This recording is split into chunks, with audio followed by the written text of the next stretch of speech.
একটি কথা আমি বিভিন্ন জায়গায় বলার চেষ্টা করি, আর সেটি হলো এই যুগে খুব অল্প পুঁজি দিয়ে সামান্য সময়ের ব্যবধানে একজন মানুষ কোটি কোটি টাকার মালিক হয়ে গেছেন।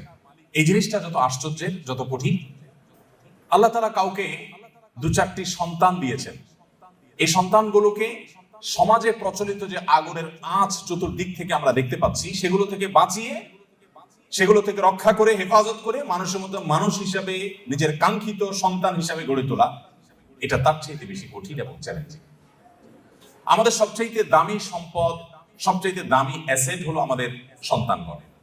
আমরা যে সমস্ত সম্পত্তি গড়ে তুলি, জমি জমা, টাকা পয়সা, সেগুলো সব আমাদের এই সম্পদের জন্য, অর্থাৎ সন্তানদের জন্যই আমরা করি। অতএব তারাই হলো আমাদের সবচেয়ে মূল্যবান সম্পদ।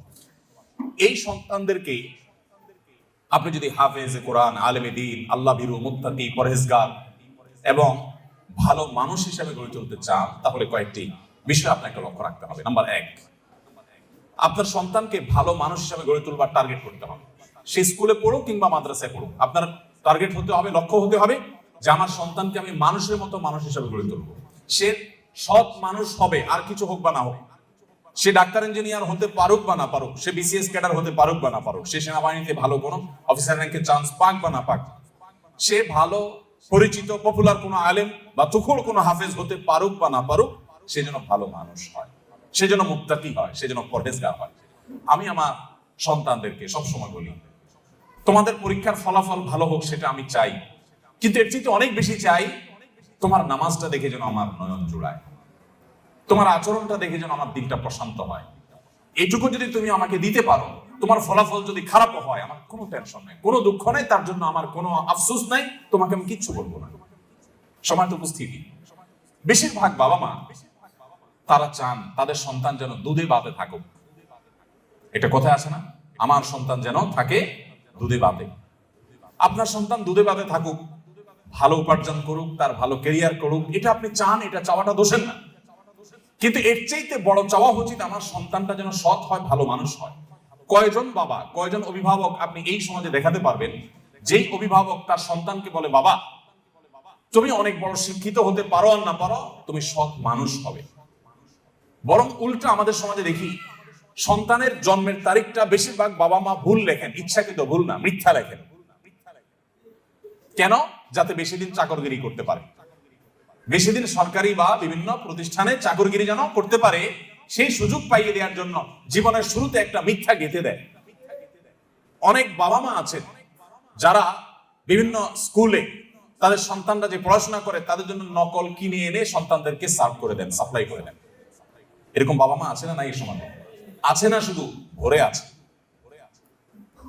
অর্থাৎ বাবা মার হাবভাব দ্বারা তারা বোঝাতে চান যে দেখো, আমি নিজে তো টাকার মেশিন, সারাদিন পয়সা ছাড়া আর কিছু চিনি না, অতএব আমার ঘরে জন্ম হয়েছে তোমার, তোমাকেও টাকার মেশিন হতে হবে বাবা।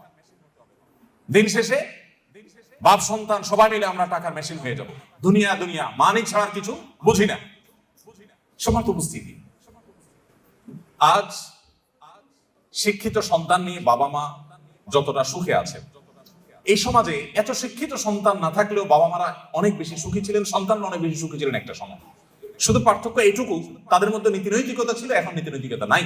আমি শিক্ষার বিরুদ্ধে বলছি না, শিক্ষা তো আমাদের লাগবেই, কিন্তু শিক্ষার পাশাপাশি যদি নীতিনৈতিকতা না থাকে, তো এই শিক্ষা জাতিকে যতটা উপকার করবে তার চেয়ে বেশি ক্ষতিগ্রস্ত করবে। দেশের উন্নতি যতটা করবে, দুর্নীতি তার চেয়ে বেশি করবে। অতএব একজন আদর্শ অভিভাবক হিসাবে আপনার সন্তানকে যদি আপনি মানুষের মতো মানুষ হিসেবে গড়ে তুলতে চান, আপনার টার্গেট হতে হবে আমার সন্তান দুধে ভাতে থাকুক আর না থাকুক, আমার সন্তান থাকবে সত্যের সাথে, আমার সন্তান থাকবে ন্যায়ের সাথে, আমার সন্তান থাকবে নিষ্ঠার সাথে। আপনার সন্তানকে বলতে হবে, বাবা আশপাশে মানুষের গাড়ি বাড়ি, তাদের সম্পদ, এগুলোর চমক তোমাকে যেন বিভ্রান্ত না করে। তোমার বাবা হিসাবে আমি অসৎ উপার্জন করি নাই, তুমি অসৎ উপার্জন করবে না। এদেশে কিছু আদর্শবান মানুষের বড় বেশি প্রয়োজন। বড় দুর্ভিক্ষ চলছে প্রতিটা টেবিলে, প্রতিটা অফিসে, প্রতিটা প্রতিষ্ঠানে দুর্নীতিবাজদের এমন মহড়া, এমন মহোৎসব আর সর্বদা চতুর্দিকে এমন ভাবে প্রতিষ্ঠিত হয়েছে যে গোটা জাতি তৃষ্ণার্ত মরুভূমি যেরকম পানির জন্য হাহাকার করে, কিছু সৎ নাগরিকের জন্য গোটা জাতি আজ হাহাকার করছে। আর সেই হাহাকারের সে অভাব নিরূপণ করবার জন্য কিছু ওলামা একরাম নির্লস চেষ্টা চালিয়ে যাচ্ছে। সময়টা অভিভাবকবৃন্দ, আপনার সন্তানকে ছোটবেলা থেকে শিখাবেন বাবা আশেপাশে মানুষের অবৈধ উপার্জনের যে চাকচিক্য, এটা দেখে তুমি বিভ্রান্ত হবে না। মনে রাখবে এই মানুষগুলোর অনেক সম্পদ আছে, পয়সা কড়ি আছে, কিন্তু সে নিজেকে জানে সে একজন আস্ত চোর, সে একজন আস্ত ডাকাত, সে একজন আস্ত দুর্নীতিবাজ, সে একজন আস্ত অসৎ মানুষ, সে একজন খারাপ মানুষ। এই অপরাধ বোধের অদৃশ্য দাহন তাকে জ্বালাতে থাকে। অতএব তুমি তার সেটা দেখবে না, তুমি সততার সাথে চলবে। তোমার ভেতর থেকে একটা আওয়াজ তোমার কাছে আসবে যে আলহামদুলিল্লাহ আমি কোনো অসৎ উপায়ে উপার্জন করিনি। অতএব আমাদের সন্তানদেরকে মানুষের মতো মানুষ হিসেবে গড়ে তোলবার জন্য প্রথম লক্ষ্য হবে যে তারা ভালো মানুষ হোক।